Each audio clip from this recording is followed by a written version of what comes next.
If you have the ability to love, love yourself first. Charles Bukowski. So last week I was in Utah, and while I was there I did some guided breath work, which I'd never done before, and honestly was a little skeptical at first.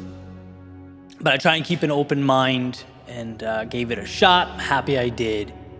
It ended up potentially being one of the most important things I've ever done. And I want to share why. Because this breakthrough or aha moment, if you will, was exactly what I needed when I needed to hear it. So this episode's going to be a little different than usual, but I feel compelled to pass it along. So to set the scene, I arrived with a friend of mine to the instructor Jen's location. She gave us an overview, kind of explaining what the next hour is going to look like, and handed me a notebook to write down my goal for the session. And the notebook becomes pretty important as the story goes on.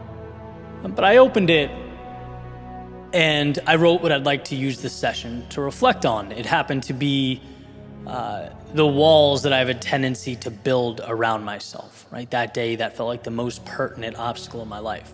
I saw it as an opportunity to push back against that reality that human beings love to create normal and then latch onto it.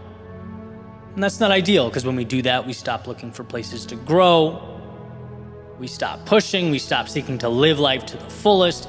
In other words, we settle. And so I wrote that down. I closed the notebook, laid back on this incredible fuzzy blanket, and the music got turned on. We began the breathing pattern. In, out. In, out. Jen started guiding us, verbally taking us back to a conversation with our younger selves. The journey had begun. And this is the part where things get really interesting, because my thoughts really did feel like some strange mix of dreaming and hallucinating, just from breath work. But at some point, she referenced the need to let go and said the words, we weren't meant to suffer or hold on to suffering. And that really cut deep, because I know there are so many places where I've rationalized continuous suffering in my life. I'd speculate that in some way, we all do. When the hard thing or the uncomfortable thing, when they stop being stepping stones and instead just become the way things are, becomes a concession. Hey, this doesn't feel good, but it's my life. This person holds me down, but it's how things are. I don't like doing this every day. It eats at me, but hey, life, am I right? That's learned helplessness. It hides in the corners and the nooks and crannies of life, subtle enough that we don't give it much thought. And I imagined very vividly climbing down a ladder placed on the edge of this dark canyon that went straight down. Down, down, down. Everything, my entire landscape was black and white. There was zero color, except for the rays of light barely visible at the bottom. All the way down as I descended into the canyon. The colors, they'd get a little stronger, a little brighter, as if every step put a little more vibrance into my life. Each move down made things a little clearer, the ladder becoming quicker and quicker, eventually turning into a slide that brought me down to the base of the canyon, where upon landing and standing up, everything was illuminated. Fields of sunflowers, waterfalls, birds chirping, the sun shining, and it was there in that moment I realized my intention for the class, the one I wrote down in that little notebook, well, it missed the mark. Not in the sense of being incorrect or wrong necessarily, but it simply wasn't enough. See, at the root of it all, or at the bottom of that canyon, existed life with the courage to love yourself. Not just accept yourself, not just be okay with your existence, but love yourself. With all your faults and your struggle, with all your mistakes and your history, it became clear to me how much changes when you love with all your heart the person staring back at you in the mirror. The opinions of others, they do not guide your decision-making. How could they?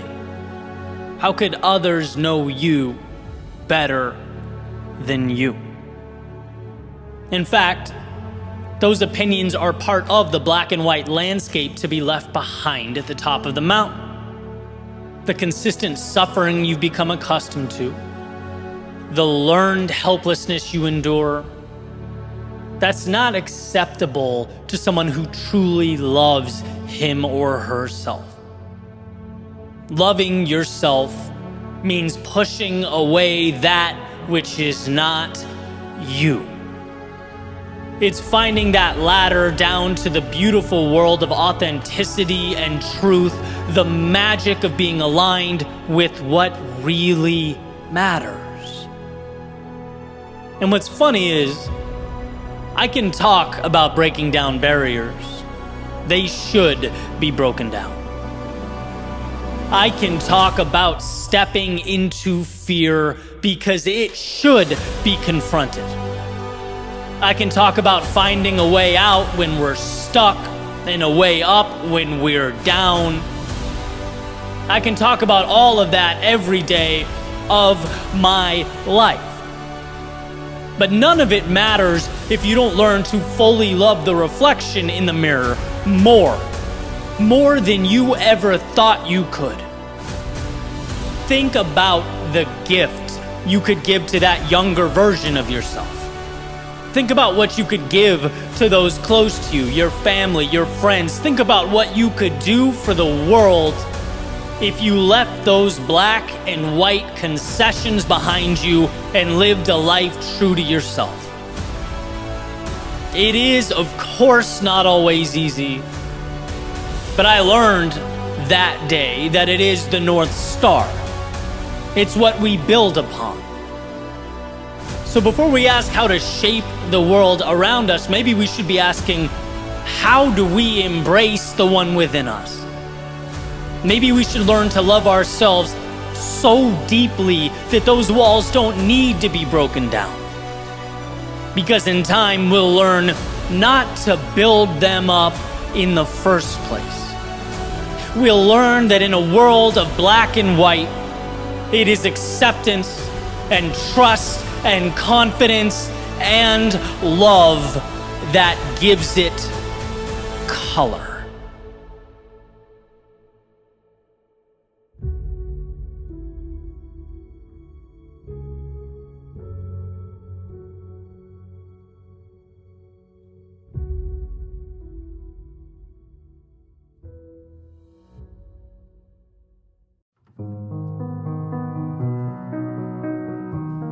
There's a quote attributed to H. Jackson Brown Jr. He says, "Nothing is more expensive than a missed opportunity." I tend to agree with this. I also think it's interesting that these missed opportunities are also the most difficult, if not impossible, to quantify. Right, so if you think about our common understanding of progress or growth, it's a sacrifice, right? It's doing X brings us Y. Doing the work gets the result. It's a simple formula, and you can show your proof. You can work backwards, right? I started working out 1 hour a day 6 months ago. This is what I look like now. The cost was 1 hour a day. The result, well, this is what I look like now. But what's the inverse of that thinking? What's the cost of not doing the work or starting the journey or taking the steps? See, we don't think about that. We don't think about the opportunity cost. Our instinct is not to question the actions we don't take. I was listening to an old lecture from Jim Rohn, who I love because he's such a practical thinker. He's got ideas you can literally, plug right into your life. And he had an amazing point. He was talking about a conversation with an old friend in which he asks his friend, who apparently watches a lot of TV, he says, "Hey, what does that TV cost?" His friend says, "Well, I think it was like $500. Jim says, "No, I don't think so." His friend says, "Yeah, I bought it, $500. He says, "No, I think it's costing you about $40K a year." Why? Well, not because of what he paid for the item, but because of the opportunity cost. What his time using that TV could be reallocated to. That's what's so incredible about that point. It's like, just because you don't have something doesn't mean you aren't in fact losing out on it. Time is our most precious of commodities. Its utilization is the gateway to transformation. It should be protected. And, the intent of the message is not to walk around panicking about every second, of every minute, but more being aware holistically how recklessly we use our time. I don't know if you've ever looked at the screen time usage on a cell phone before going to bed at night. It's terrifying. Right? Some of it was necessary, but a lot of it wasn't. And what does that cost? What does 2 hours a day of not moving towards a dream or goal cost you? What about when it accumulates and it becomes 14 hours a week, or roughly 56 hours a month, or times 12, 672 hours a year? These numbers start to get eye-opening. Right? All it takes is a little awareness, and we see how often we dispose of time like it's valueless. Everything we do has a cost, because in doing it, we are making a decision to not be doing something else with that time. And again, I believe in balance. I want to emphasize that. I'm not suggesting that we walk around like robots, clocking in, clocking out, checking boxes so that we don't ever waste a minute, right? As the great Keith Urban says, the best days of my life were all that wasted time. We should explore and enjoy and love and laugh and experience life.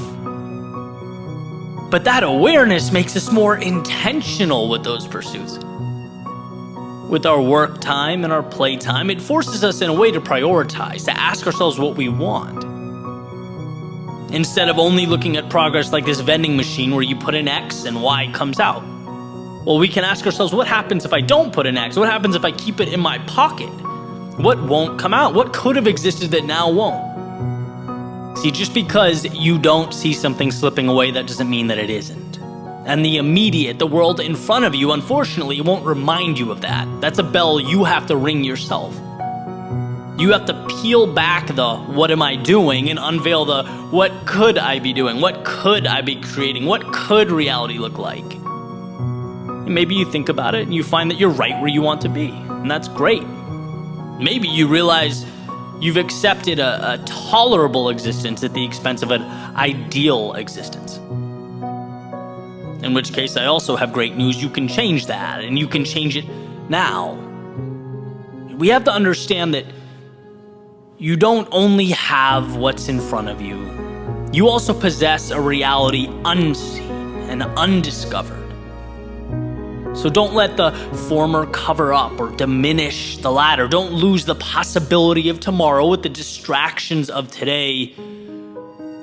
Don't forget the cost of inaction with regard to those things that truly matter.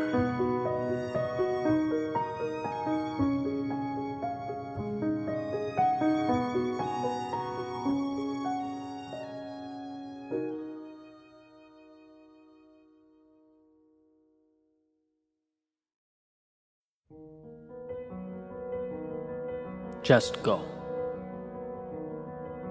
Sure, things will feel strange at first, abstract at first, wrong at first. It's incredibly difficult to separate from the past. It's hard to detach from the deeply rooted biological whispering of, hey, At least you knew what to expect back there. But that whispering has preservation in mind, not happiness. And at some point, we need to stop preserving that which is not ideal, so go. The walls that once existed, they'll crumble. And this will be startling at first, shocking at first, intimidating at first. It's incredibly difficult to watch foundational structures crumble around us, especially when you know you are the one that lit the fuse. It's hard to walk away from the faint murmur stating, hey, this was your home, how dare you leave it? But those words, they have status quo in mind, not growth. And home is an idea you take with you. It's no set of parameters. Just go. The stories you told yourself, the narratives you thought were forever will prove to be nothing more than the end of an underwhelming chapter. This will feel abrupt at first, unfair at first, will leave you deeply unsatisfied at first. It's incredibly difficult to realize that happily ever afters aren't linear, they're cyclical. It's hard to walk away from the voices pleading with you not to turn the page, stating that because their realities will remain the same, so must yours. But those aren't the characters with whom you'll emerge victorious. Some movies must be recast, the setting reimagined, the hero reinvented. And so it should be known that your greatest strength is the little steps that you are capable of taking, the little decisions you are capable of making. And remember, safety is not safe when it keeps you from what you need. And the wrong nows have a tendency to evolve into the wrong forevers. The small concessions, well, they become the big mistakes. So if it's a sign you're hoping for, let this be it. If there's a time you're waiting for, let now be that time. If it's someday you are dependent upon, let today be that day. As doing nothing is in fact a decision, but only one of many. One path laid out before you, one single grain of sand, where the edge of today's world touches the shores of tomorrow's. Sometimes it's about the ability to stand up, face the horizon, and just go. Go because it's only upon going that you realize you're capable of the journey. You finally see in yourself the strength you've longed for. It's in going that you realize yesterday's situation wasn't even really the problem. It was your fear of the unknown, of leaving that situation. It was living with the devil you knew, instead of potentially having to face the devil you didn't. That's what happened to your wings. They just felt safer tucked away. But it's in going that we acquire perspective. The tragedies, the devastation, the things that kept us awake at night, they really weren't that bad. But how are we to know? When you build walls around yourself, what's within them becomes your entire world. It's in going that you create yourself. And while everything you need is already beating in your chest, the great unknown before you is the water to that seed, the key to that door. What you fear is exactly what you need. And so the beautiful dance through life goes on. Not beautiful because of its elegance, it's rarely that. But beautiful because of its promise, its malleability. Beautiful because we get to move without answers in order to find answers. Beautiful because what we become is directly proportional to what we're willing to endure. And that means that the universe doesn't judge. It doesn't know us by our failures or our mistakes, but by our courage. Our courage to face all of these things and move forward anyway. To relentlessly explore the resilience of the human spirit. An infinite light in an otherwise finite world, a bridge that is built beneath our feet in real time. And what a weight off of our shoulders to know this. We don't have to get it right. We just have to step out the door trusting that we will pick up enough pieces to put together something meaningful. We just have to go. And then the world, it opens up. Just like that. Leave the old, embrace the new, simple, you think to yourself. Well, yeah, of course, the best things in life are always simple. Always have been, always will be. We just imagine them to be difficult. We have a knack for making simple decisions into complex matrices of cause and effect. Pros and cons, wins and losses. We learn to think for years until we finally come to the brilliant realization that happiness, that meaning, that a life well lived comes when we think less. Ready, fire, aim. There is no perfect path, just an adjusted course, an endless series of change, of learning that falling is just a road sign indicating where we need to go next. You can't plan for that. You can't chart a course that doesn't exist. No, you leave who you were yesterday behind and you set sail. They'll ask you, where do you see yourself in 5 years? And you'll think, who knows?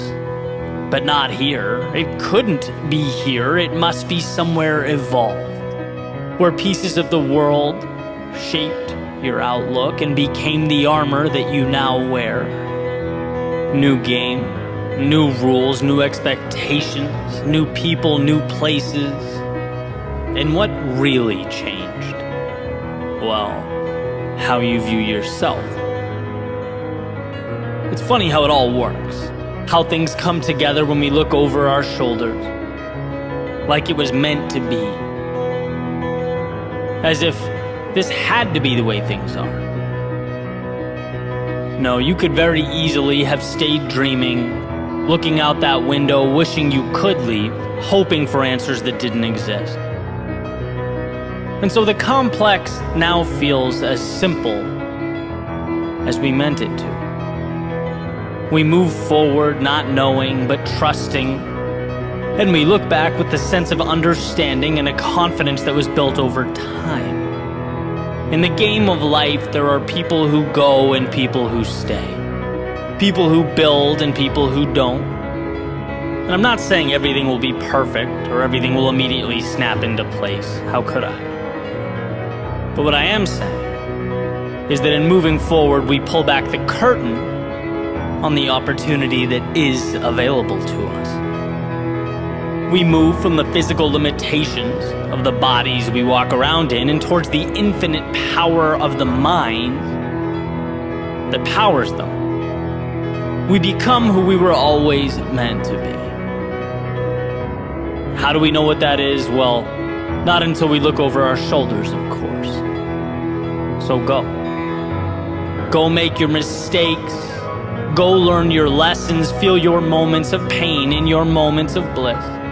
your times of doubt and your times of certainty. Because in doing so, you will have done the very thing so few people get to do with their limited time on this planet.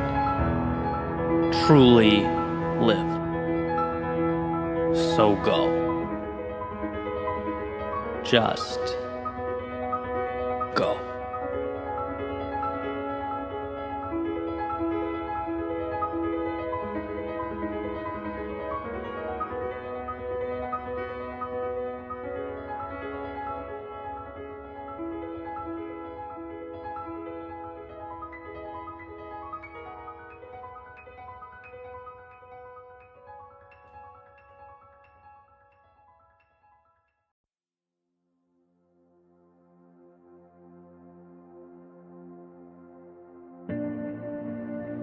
Someday, the things that you currently don't understand will make sense. Someday, the big things you're dealing with won't seem so big anymore. Someday, the doubts you have about yourself will be revealed as false. Someday, you'll see that the things you worry about didn't matter at all. Someday you'll see that the road before you wasn't something you had to walk flawlessly, but rather something you had to trust and believe in. Someday you'll look in the mirror and see that you had it in you the entire time, that there was nothing you needed or should have been hoping for. Yeah, someday. Someday that will all be true. But what about some days from the past? I remember years ago thinking someday I would venture out into the world. Someday I'd speak my mind. Someday I would start my own business. I would surround myself with people who believed in what I believe. Someday I'd make a little more money, have a little more time to do what I love. Someday I'd have all that. And as I look around, I realize it looks a lot like someday. But guess what? As we grow, so do our somedays. It's a chase that never ends. There's always something more. There's always something bigger and better. And the problem is not the ambition. The problem is forgetting that in so many ways, you've dreamt of being where you stand right now. You have arrived. You're not the same person that 10 years ago was throwing some days out into the universe. No, you have grown. You have learned. You have evolved. And why does this matter? It matters because without acknowledging how far you've come, you cannot acquire the strength needed to go where you must go. When you don't feel good enough, it's often because you haven't looked over your shoulder and opened your eyes. The evidence is right there. It's hiding in plain sight. There's proof that you've been there, that you've faced demons and conquered them, endured your battles and overcame. You did that. And at one point not that long ago, you couldn't say that you had. You weren't yet that person, but things are different now. What you have today was once only that hopeful someday. It was a fleeting thought. It had no merit and no value, yet you brought it to life. Look what you've done. Understand how far you've come, how you ran when you could, you walked when it was possible, you crawled when you had to. and continued on to arrive at a someday that is right now. You, my friend, are a maker of things unseen, an architect of tomorrows and somedays. So don't you dare, don't you ever entertain the delusion that this gift suddenly stops now. Suddenly the burden is too much. The mountain is too tall. No, what you do is overcome. That is who you are. You've done it for you. You've done it for the ones you love, and in some cases, the ones who didn't even understand, but you kept going. Marching through the fires of hell to turn some days into right nows.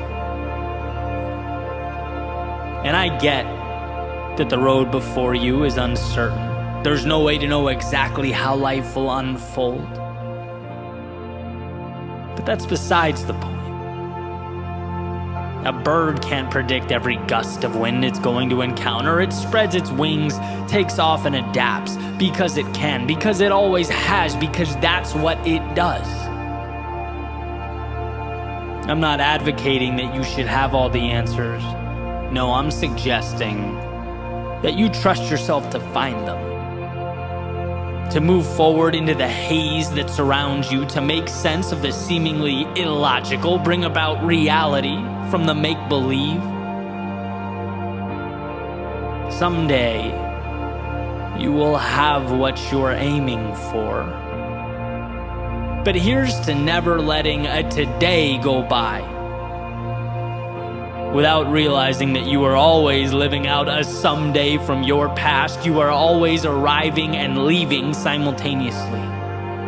The accomplished and the student, crossing a finish line and on the starting block with another race around the corner, another chance to stretch your legs and reach for the heavens.